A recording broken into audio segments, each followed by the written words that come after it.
Alright folks, back at camp, just on the upper level of my camp. I'm sure a few of you have seen the camp. So recently Colin from Frozen Mist had asked me about the bow drill. He said that would be really good, you should do that. The reason I haven't really touched on it that much, basically because there's so many videos on YouTube doing it, but so I thought I'll still give it a go today. I'm going to do it with a couple of feather sticks basically, and just show you how I do it, how I, what wood I would use, what's typically around here near the camp. So today I'm going to be using, as the exposure again, what can I say, not really bothered about camera work. So Blackthorn spindle we're using today, quite hard, but it's actually recently started using Blackthorn spindles. Works quite well for me, doesn't go down. It would have typically, I get a lot of hazel around here, so I would use hazel quite a bit. So but Blackthorn kind of lasts longer because obviously I reuse a lot of, there's a lot of demos every week, so it's nice to be able to sort of carry on using a set if you can. There are some folks that will just burn the set, so you're constantly having to make new sets. That's grand. I basically just make a lot of sets as I go along, so I've got a lot of different sort of sets that I can use.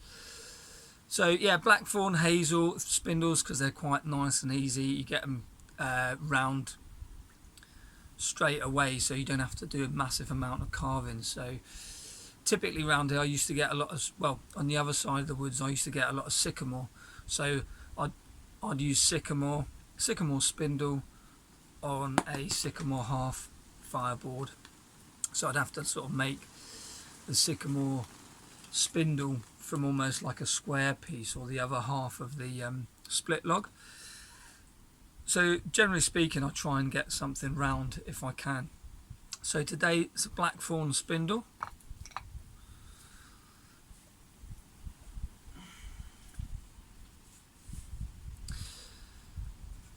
Fireboard half will be this ivy.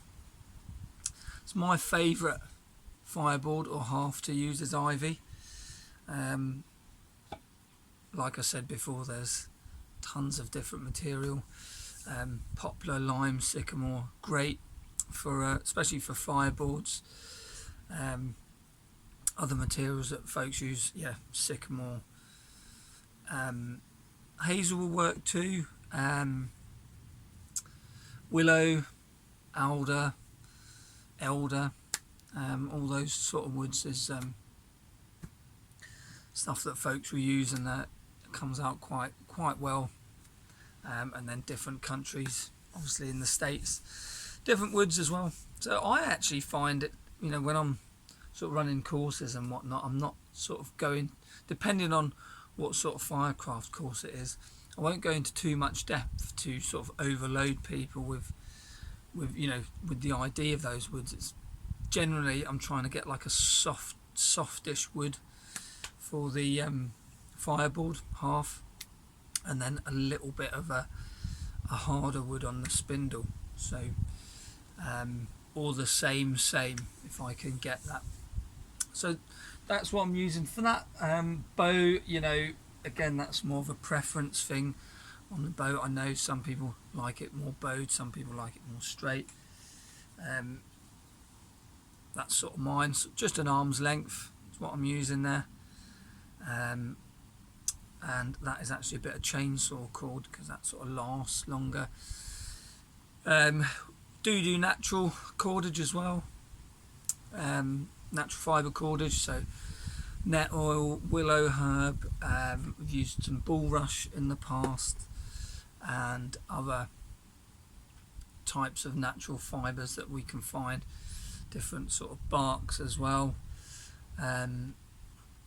But if you are out and about and you do have some sort of paracord, or you have, I always tend to say if it was really, really bad, you know, and sort of clothing wise, there's always stuff within our clothing that we could use in an emergency, especially on t-shirts, shirts and that. There's a little bottom stitch bit that you could take out, and you wouldn't be really ruining your clothes in that way.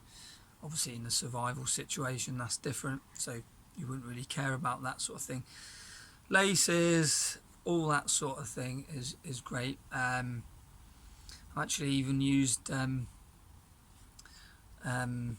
plastic bags just from rubbish that have been basically double braided together.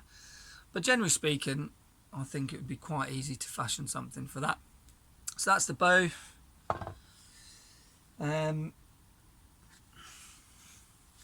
Just a little bit of bark. There's a little bit of birch bark for the ember pan. You could use your knife. You could use a bit of leather. I've seen people use leaves, whatever you want to do to catch your ember. So that's the ember pan. Bearing block today. Well, I've got just two, just in case. I quite like using limpets. You can get them here in our region. That's the bearing blocks there, the limpets. Yeah, I use 2 or 3 sometimes just because they get a bit hot. Or a bit of stone, like it's just a beach. I've found these on rivers sometimes, they've got like little divots, and I'm just a bit of stone. So that's my bearing block for the bow drill. And then sometimes I have a bit of bark or something, just anything, or you could use a bit of clothing if need be. So what that's for is I'll just lay it on top of my fireboard, just because the sometimes because the ground's wet and my boots will just have a bit of mud and, you know, just dampness on them. So that's just to protect it. I might use 2 even for the ground if the ground was wet. So a bit of bark, but like I say, if there was an issue, if it was very wet, you could also use some like bit of clothing or something like that, just to try and keep everything dry if you find that in the woods. So want to get set up, and then hopefully we'll be spinning away and get a little ember on the go. See how that goes.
So that was it, guys. Probably didn't take me too long to get those feather sticks going.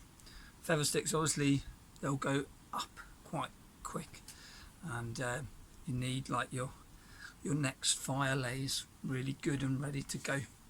But apart from that, that's basically my take on the bow drill. Only difference there would be if I was using sort of a natural fibre cordage, so nettles for example, being probably the most commonly used thing here.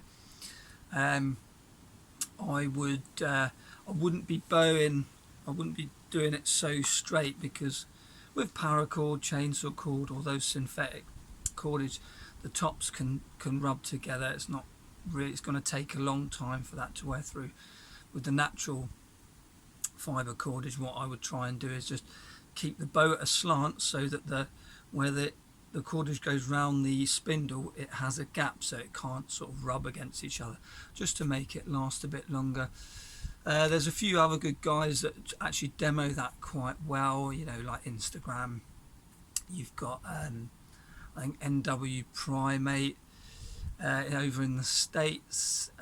He's done a few good demos of that where they don't touch. And then there's a English guy, I think his site is Was That Smoke, that's what it's pronounced, like Was That Smoke, something along those lines. I think he lives in England, and then he lives in Thailand too, so he's pretty good when it comes to sort of your friction fires as well. So a bit of sort of friction fire gurus, if you will. So good guys to follow. So hope you like that video, and catch you again soon. Cheers, be good.